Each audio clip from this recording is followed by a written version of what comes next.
Bonjour, confrères, consoeurs, amis. Frères et amis, bienvenue à Toronto.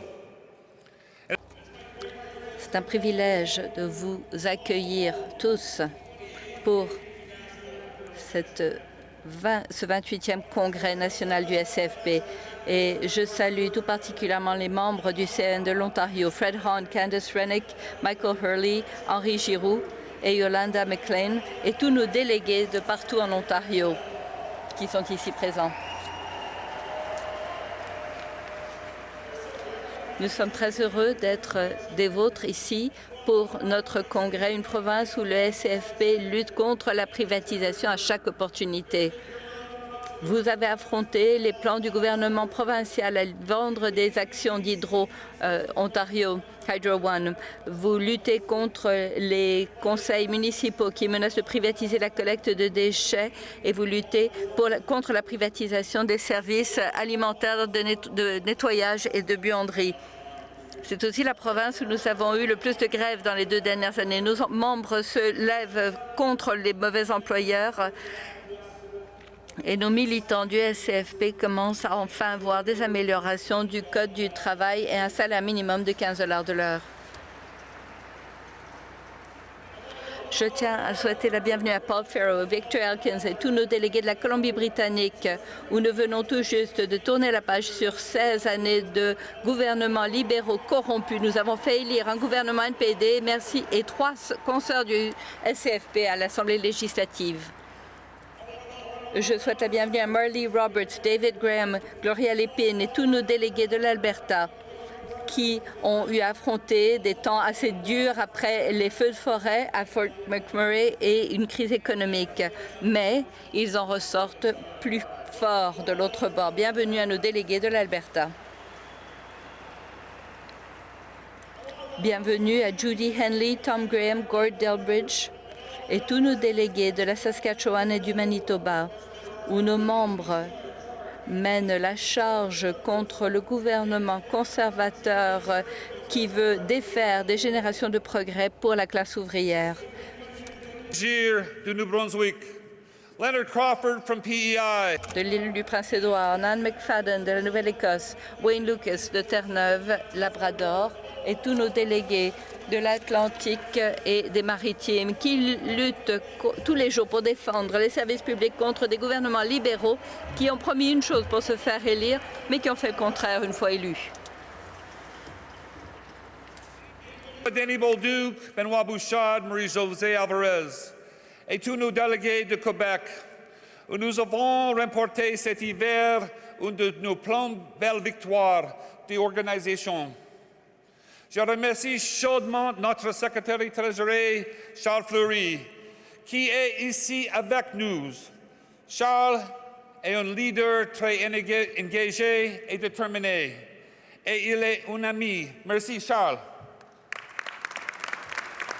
Et finalement, je vous remercie tous et toutes. Je vous remercie tous et toutes. Merci de vous être déplacés d'un bout à l'autre de notre grand pays. Merci d'avoir pris le temps d'être des nôtres pour participer à ces discussions et débats qui auront lieu cette semaine. Merci à notre personnel épatant, nos permanents qui sont ici pour que le Congrès aille bien, mais ceux qui sont de chez nous pour appuyer nos membres. Si je regarde toute la salle, il y a tant de gens ici qui tiennent passionnément à bâtir notre syndicat. Et mes amis, je dois vous dire que c'est inspirant comme vision. Alors on s'applaudit. Bravo. Merci à vous tous et toutes d'être ici. Merci. Je voudrais commencer par reconnaître le privilège que ça a représenté pour moi que d'être votre président national depuis 2 ans. Je suis reconnaissant d'avoir eu l'opportunité de travailler aux côtés d'esprits qui m'inspirent et de militants dévoués. Merci de m'avoir donné l'opportunité d'aider notre syndicat à grandir alors que d'autres syndicats ont peut-être du mal à maintenir leur composition. J'ai été très fière d'appuyer nos sections locales, nos membres, nos dirigeants pendant de dures rondes de négociations, des grèves et des lock-outs. J'étais très fière de profiter de chaque opportunité que nous avons eue de rendre notre syndicat encore plus fort. Tout cela est bien plus encore à composer les 2 dernières années. L'expérience d'une vie pour moi, une expérience que j'aurai hâte de continuer si j'ai l'honneur d'avoir un vote de confiance de votre part cette semaine. Notre syndicat est une organisation incroyable. Nous avons démontré encore et encore que nous sommes prêts à affronter tous les défis qui se posent à nous. Et c'est grâce à chacun d'entre vous que cela est possible. Tous nos membres, d'un océan à l'autre, merci. Les choses ont bien changé sur la scène fédérale depuis notre dernier congrès. Le gouvernement Trudeau a été assermenté et nous avons pu travailler avec eux pour obtenir de véritables victoires pour la classe ouvrière. Nous avons fait pression auprès du gouvernement pour qu'il annule les projets de loi C-377 et C-525, les attaques de Stephen Harper contre le mouvement syndical et les droits de tous les travailleurs à participer à un syndicat. Et ensemble, après un effort important des syndicats et de nos amis au NPD, nous avons obtenu une augmentation, une bonification du RPC, ce qui aidera tous les Canadiens à prendre leur retraite en toute dignité. Ce sont là des victoires importantes, des victoires qui n'auraient pas été possibles sans le travail acharné des membres du SCFP. Mais nous avons aussi vu ce gouvernement libéral rompre bien des promesses. Ils avaient promis de protéger la sécurité à la retraite et ils ont proposé ensuite le projet de loi C-27. Oui, honte. Une tentative de miner les retraites que les Canadiens ont accumulées en toute bonne foi. Ils avaient dit qu'ils auraient un système de vote juste et proportionnel, mais ils ont abandonné cette promesse de la façon la plus cynique imaginable. Ils ont dit à nos collectivités qu'ils aideraient à bâtir l'infrastructure et, au lieu de cela, ils nous ont donné la Banque de l'infrastructure du Canada. Un projet de privatisation massive qui augmentera les coûts et le contrôle des entreprises sur notre infrastructure publique comme seul Stephen Harper aurait rêvé de le faire. Et pour le bien-être des enfants, le traitement des eaux, une commission dysfonctionnelle sur les femmes autochtones disparues et assassinées. Le gouvernement Trudeau a tourné le dos sur de nombreux engagements importants envers les peuples autochtones canadiens. Mais mes amis, nous n'allons pas abandonner ces luttes et d'autres luttes fort importantes dans les années à venir parce que les gouvernements peuvent se préoccuper uniquement que de se faire réélire. Mais nous, les syndicalistes, nous luttons pour l'égalité, la justice sociale et l'imputabilité de la part de nos politiciens. Il n'y a pas de victoire facile dans notre domaine. C'est en travaillant fort et en étant dévoué que nous avons à nos fins. C'est ceux qui ont été en conflit dans les derniers 2 ans les savent très bien. Pour ceux d'entre nous qui avons fait du piquetage depuis 2 ans, nous le savons très bien. Qu'il s'agit d'un lock-out ou que nous ayons été obligés d'avoir recours à ce dernier recours qu'est la grève, les luttes de nos membres sur les lignes de piquetage au cours des 2 dernières années nous rappellent à quel point la situation peut être difficile. Mais leur lutte nous rappelle aussi à quel point il est important de lutter pour le bien, de lutter les uns pour les autres quand nous voyons nos collègues sur la ligne de piquetage. C'est la raison pour laquelle je souligne le courage de nos membres de la section locale 2316, la Société d'aide à l'enfance de Toronto, qui ont fait grève pour avoir une convention collective équitable. La section locale 4325, les services à la famille et aux enfants de Guelph et Wellington qui ont lutté pour de meilleurs salaires. La section locale 1989, nos travailleurs des bibliothèques de Mississauga qui ont mené la lutte contre le travail précaire. La section locale 926, nos travailleurs de soutien à l'université Wilfrid Laurier qui ont agi pour se défendre contre la sous-traitance. La section locale 2204, pour les services de garde à l'enfance des YMYWCA à Ottawa qui ont lutté pour de meilleurs salaires pour nos membres. La section locale 4914, Société d'aide à l'enfance de Peel, qui ont montré leur détermination face à de mauvaises tactiques de l'employeur et qui ont fini par l'emporter. La section locale 2049, Société d'aide à l'enfance de Nipissing et Parry Sound, qui l'ont apporté dans leur lutte pour de meilleures conventions collectives sans concession. Local 2500 à la Université Laval, qui a résisté à des concessions pour ses membres et pour les retraités.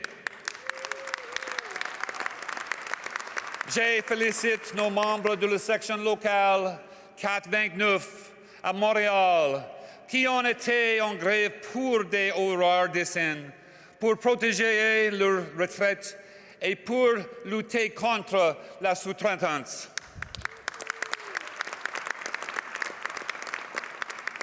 La section locale 4155, les employés du conseil scolaire du district catholique l'Est de l'Ontario, qui se sont battus pour une convention plus équitable.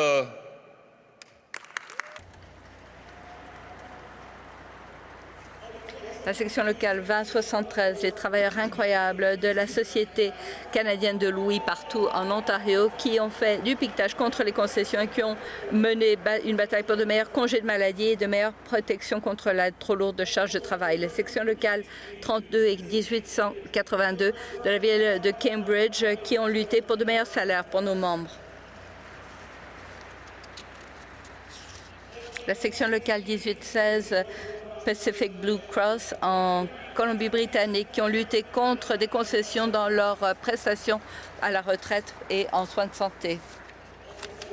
La section locale 1600, les travailleurs des eaux ici même à Toronto, qui ont lutté pour leurs membres et pour la sécurité des animaux dont ils prennent soin. Et très honnêtement, je pense qu'ils devraient gagner un prix pour les annonces de piquetage, les pancartes les plus inspirées. C'était épatant.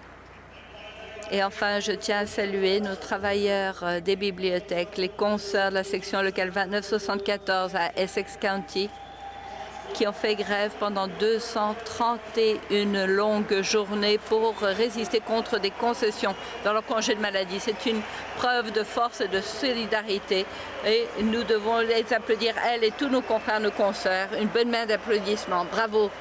Tous et toutes.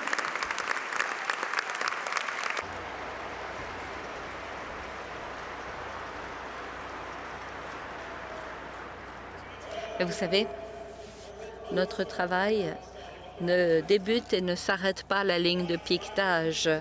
Dans les 2 dernières années, nous avons vu des défis pour nos conventions collectives et nos conditions de travail. Nous avons affronté de nouvelles menaces contre l'existence même des services publics au Canada. Et mes amis, les membres du SCFP dans chaque coin du pays, dans chaque secteur de notre syndicat, se sont levés pour affronter ces défis de plein front à chaque fois. Que ce soit les lignes aériennes, avec un travail incroyable pour améliorer la santé et la sécurité des agents de bord et des passagers. Ou nos syndicats dans le milieu hospitalier qui ont lutté contre la violence en milieu de travail.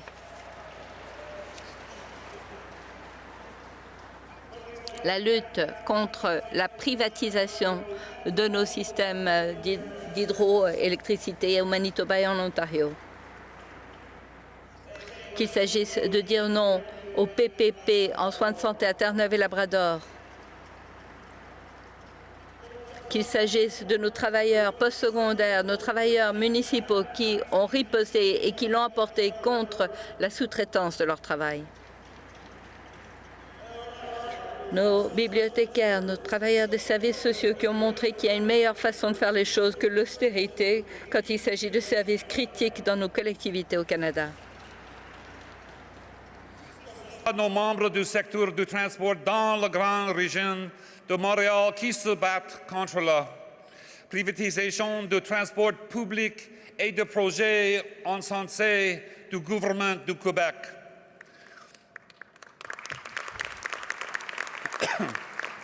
ou nos membres des communications qui s'assurent que les redevances et des crédits d'impôt dans l'industrie soient répartis plus équitablement.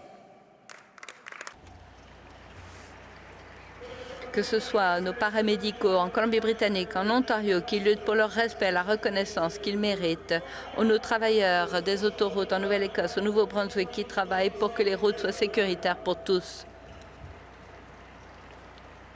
Notre tâche en tant que syndicat est de protéger les personnes, protéger les emplois, bien sûr. Mais plus que cela encore, il s'agit de protéger le rôle que jouent ces personnes au sein de notre société. Il s'agit de bâtir ces liens au sein de nos collectivités.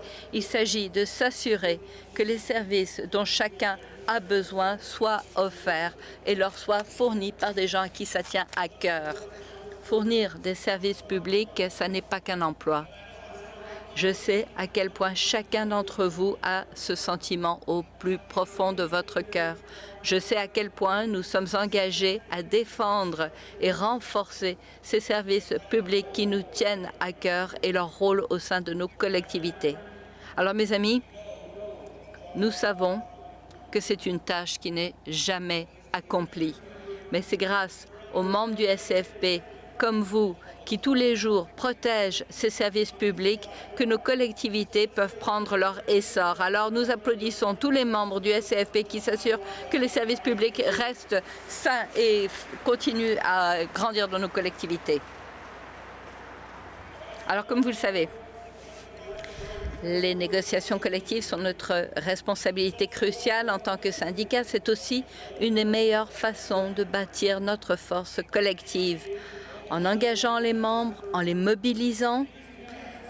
Et c'est là une source de force pour nous quand nous cherchons une meilleure entente pour nos membres et un meilleur pays pour tous les Canadiens. Car que ça nous plaise ou pas, nous avons à vivre dans une nouvelle ère de négociation collective. Un pays où que vous viviez, quel que soit le secteur dans lequel vous travaillez, les gouvernements, les employeurs s'en prennent aux droits qui ont été si chèrement obtenus par les travailleurs. Ils adoptent de nouvelles approches pour essayer de réduire les salaires, les avantages, les conditions de travail que nous avons, en faveur desquelles nous avons lutté pendant des générations. J'ai été inspirée depuis 2 ans, voyant de quelle façon le SCFP s'est défendu, la façon dont nos sections locales et nos militants ont réussi à maintenir leur position malgré les opposants, la façon dont nos permanents ont offert un soutien à nos membres, la façon dont les membres du SCFP ont riposté et l'ont emporté malgré les chances qui étaient petites. Mais je sais aussi que ça n'était pas facile. C'est la raison pour laquelle Charles et moi-même, avec le Conseil exécutif national, avons eu pour priorité l'automne dernier de réimaginer notre façon de faire des négociations collectives en 2017 et dans les années à venir. Et cette année, nous avons annoncé une politique renouvelée des négociations pour notre syndicat. Nous reconnaissons que nous menons de nouvelles batailles dans un champ de bataille qui nous est peu connu. Pour nos membres et nos sections locales qui ont besoin de nouvelles ressources et de plus de soutien, nous voulions faire passer 2 messages très clairs, très forts. Tout d'abord pour nos membres. Quand vos droits sont attaqués, nous vous protégerons. Quand vous avez à vous défendre contre l'austérité des gouvernements, nous serons à vos côtés. Et deuxièmement, un message pour les gouvernements et les employeurs partout au pays. Quand ils exigent que les membres du SCFP acceptent des concessions, acceptent des clauses orphelines, quand ils exigent que les membres acceptent que la violence fait tout simplement partie de l'emploi, qu'ils acceptent des conditions de travail de plus en plus précaires comme étant la norme. Quand ils s'attaquent aux droits de nos membres, ils ne s'attaquent pas qu'à un seul membre, qu'à une seule section locale. Ils s'attaquent aux 65 000 que nous sommes.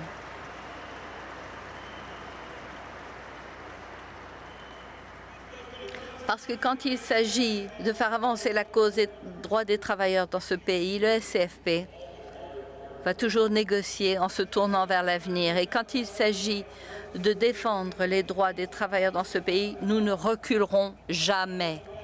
Sur les négociations, chers amis, Nous avons un nouveau plan de match pour renforcer notre solidarité syndicale. Et je sais que si on se mobilise et on se tient debout ensemble, alors nous pouvons continuer de bâtir notre force pour réaliser de grandes choses pour tous les travailleurs au pays. Au cours des 2 dernières années, faire grandir l'engagement de notre syndicat envers l'inclusivité et la diversité est une autre priorité importante pour le SCFP et cela continuera à l'être dans les années à venir parce que le SCFP est fier de sa diversité en tant que syndicat. Nous sommes à l'avant-plan dans nos milieux de travail et sur la scène nationale pour l'inclusion depuis le tout début. Parce que, en tant que plus grand syndicat au Canada, il nous incombe de lutter pour l'égalité et la diversité. Et c'est notre vocation que de s'exprimer pour tous ceux qui n'ont pas de voix.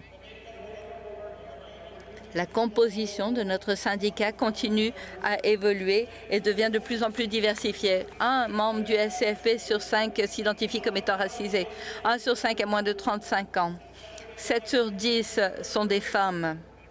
Et de plus en plus des membres du SCFP s'identifient comme étant autochtones, LGBTQI et des travailleurs ayant une invalidité. Entre-temps, partout au pays, les efforts de recrutement du SCFP se concentrent sur les secteurs et les collectivités où se trouvent certains des travailleurs les plus marginalisés.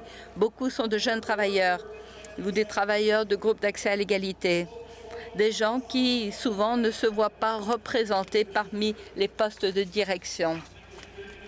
Depuis 1999, le SCFP a 2 vice-présidents à la diversité au CEN. Et je tiens à remercier Gloria Lépine et Yolanda McLean, les 2 consoeurs qui siègent comme vice-présidentes à la diversité. Elles font un travail important pour le SCFP et tous nos membres. Mais la réalité, mes amis, est qu'il y a encore des voix qui manquent à notre table. Et il est temps que cela change. Cette semaine, nous aurons l'opportunité d'apporter ce changement grâce à une résolution pour ajouter 4 sièges de plus à notre Conseil exécutif national. 1 pour les jeunes travailleurs, 1 pour les travailleurs LGBTQI, 1 pour les travailleurs ayant une invalidité et 1 pour les femmes, en plus des 2 sièges qui représentent les personnes autochtones et les travailleurs racisés. Mes amis, je veux que ces voix se fassent entendre à la table du Conseil exécutif national. Très franchement, ces voix n'ont jamais été plus nécessaires à notre syndicat. Dans la dernière année, nous avons vu élire Donald Trump comme président au sud de la frontière. Nous avons vu Andrew Scheer, un conservateur qui est encore à la droite de Stephen Harper, se faire élire comme chef de son parti, ainsi qu'une reprise de la suprématie blanche en Amérique du Nord et partout au monde. Ce sont les éléments qui nous rappellent que l'égalité, le respect de la diversité ne se font pas tout seuls. Nous devons travailler en faveur de l'égalité, nous devons renforcer notre diversité, nous devons bâtir le respect. Et il est temps, mes amis, que nous fassions cela. Avec l'évolution de notre composition, nous avons de plus en plus de travailleurs de groupes sous-représentés au sein de notre famille au SCFP. Nos structures doivent aussi changer. Nous avons une opportunité profonde de mieux représenter, de mieux refléter nos membres. Nous devons élargir encore la richesse des points de vue exprimés à notre table afin de pouvoir prendre de meilleures décisions quant aux orientations pour notre syndicat et pour bâtir une plus grande force pour affronter les défis à venir. D'être plus respectueux et de mieux refléter notre membership. Des nouvelles perspectives pour débattre, des décisions mieux informées, pour faire face aux défis devant nous. Il fait montrer clairement notre engagement pour l'égalité au Conseil exécutif et dans tout notre syndicat. It's time to deepen. Il est temps d'approfondir notre engagement envers l'égalité au CEN et partout au sein de notre organisation. Mes amis, notre syndicat a beaucoup grandi depuis notre dernière rencontre. À notre dernier congrès à Vancouver en 2015, nous avions 635 000 membres. Aujourd'hui, à Toronto, Nous avons 650 000 membres.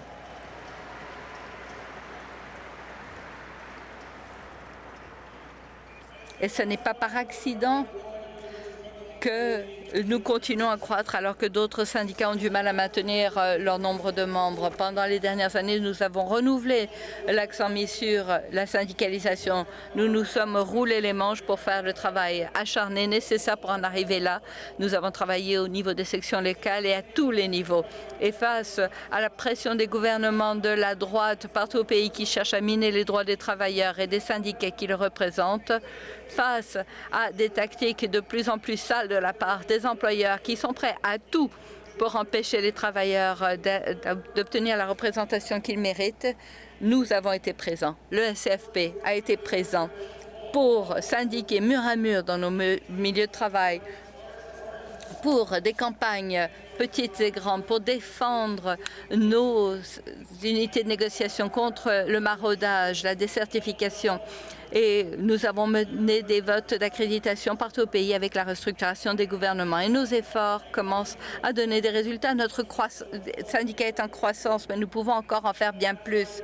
C'est la raison pour laquelle, cette semaine, nous vous présenterons un plan pour bâtir sur ce travail des 2 dernières années. Nous aurons une carte routière pour l'avenir de notre syndicat parce que le recrutement, l'augmentation du nombre de membres, ça n'est pas qu'un nombre. Quand nous recrutons, nous ne nous donnons pas seulement à nous, aux gens qui nous entourent, la possibilité d'avoir une meilleure convention collective. Nous avons une voix plus forte contre l'injustice et nous bâtissons notre capacité à avoir une société plus juste et plus égale. Mes amis, cette rencontre nous permet de nous rappeler d'où vient notre vraie force.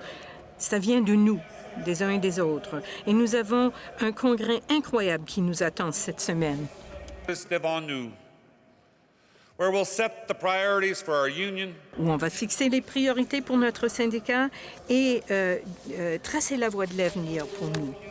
On va se rencontrer ensemble pour se renforcer pour les années à venir. Parce que lorsqu'on regarde la salle aujourd'hui, on voit ici la force de notre grand syndicat, ici même, dans cette salle. On voit le potentiel de la solidarité syndicale, mais seulement si on se tient ensemble. Alors, mes amis, si vous êtes fiers de représenter la justice et l'égalité pour tous et pour toutes, levez la main.